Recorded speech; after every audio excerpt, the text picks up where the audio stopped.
If you look at where threatened species concentrate in the Americas, it's the northern Andes and the coastal forests of Brazil.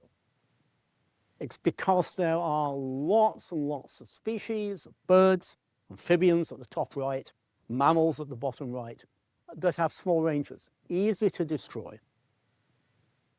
If you look at the satellite imagery, if you look at the remote sensing, you can see why. You know, in the middle of that image is Guanabara Bay, famous for being a desperately polluted place, an awful place if you're an Olympic athlete. But if you look at the rest of that image, it's fairly clear that a great deal of the forest has already been destroyed. In fact, as you zoom in on it, it's sort of worse than that. If you color code the forest, you notice that a lot of that forest is in very small pieces, very small fragments. What I've done there, and doing here, is to take out the fragments that are smaller than 100 hectares, 200 acres. That's what it looks like, a landscape with lots of little pieces of forest. It's what Gombe and Jane Goodall's site is beginning to look like in Africa. What we know from the remarkable study done by Tom Lovejoy that experimentally cut forest islands into the forest as a farm, a fazenda was being established, is places like that lose their species quickly. Small fragments lose species, and the smaller the fragment, the faster they lose them. Fragmentation is very bad. You still have forest, but you don't have viable populations within it. So we can map out where the species are. When we do that, we get some very, very detailed predictions of where the greatest concentrations of threatened species are. This is for birds, but as we'll see, it applies to many other species too. These areas, the ones shown in red and yellow, are the front line of saving species from extinction in the Americas. If we want to understand why there are so many threatened species here, one can look at the remote sensing.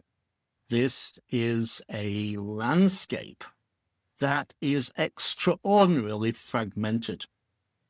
These patches of forest, tiny and isolated, contain the largest number of threatened species in the Americas. The obvious question is what we can do about this.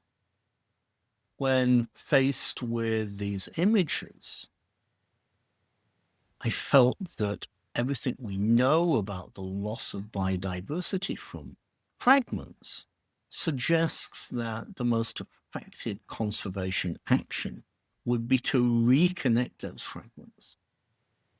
As we close in on this image, the quality of the grazing land here is all too obvious. You can see the brown lateritic soils shining through.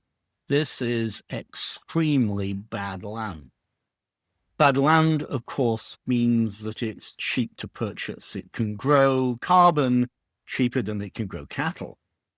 The need to reconnect these patches is not just limited to birds. The area on the right is Evolutionary, a nature reserve, and it's the home to the golden lion Tamarin, a charismatic little monkey. So what do? We plant trees. And since we're cheap, we use child labor. We have not just merely destroyed so much of the world's tropical forests. What we have left behind is in tatters, in fragments. Those fragments are often too small for species to maintain viable populations. There just aren't enough males to go around for the females and females to go around for the males.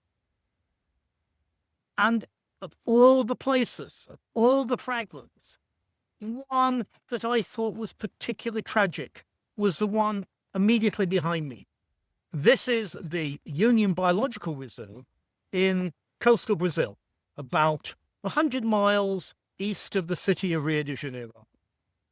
Because in this isolated patch of forest are a whole load of species on the brink of extinction, the most charismatic of which is a beautiful little monkey called the golden lion tamarin.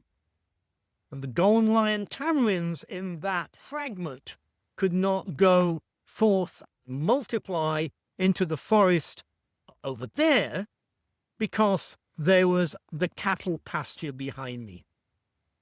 And when I saw that cattle pasture for the first time about 8 years ago, a cattle pasture just like the one I'm standing in, I thought, it has to go.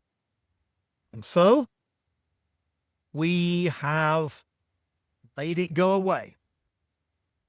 This is a restored forest.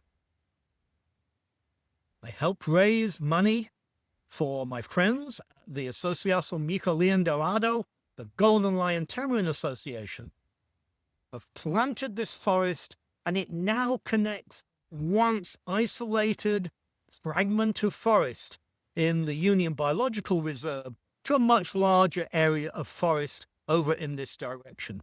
It's what we call a biological corridor, and it means that the golden lion tamarins that were once imprisoned in this forest island, this forest fragment behind me, can now cross through these small but growing trees and go and find new habitats, new homes, new places for their tamarin families.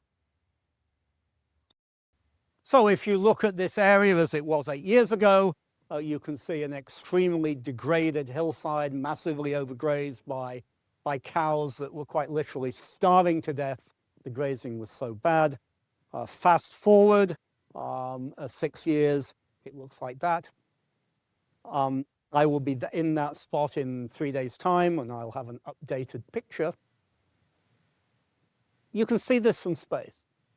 If you look at Google Earth, that's what it looked like 8 years ago, and that's what it looks like now.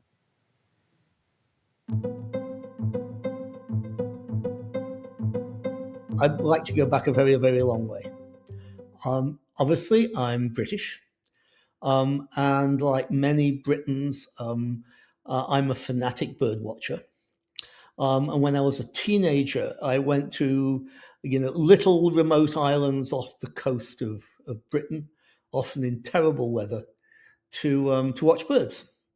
And I collected data on what I saw there, what was nesting on the island. And those studies have taught us that small island populations don't last very long. If you've got a pair of blackbirds this year, it might be there next year, but it might not last 2 years. If you may have 4 or 5 pairs of blackbirds, they might last a decade or so. So now what that tells us is that small island populations are vulnerable to local extinction.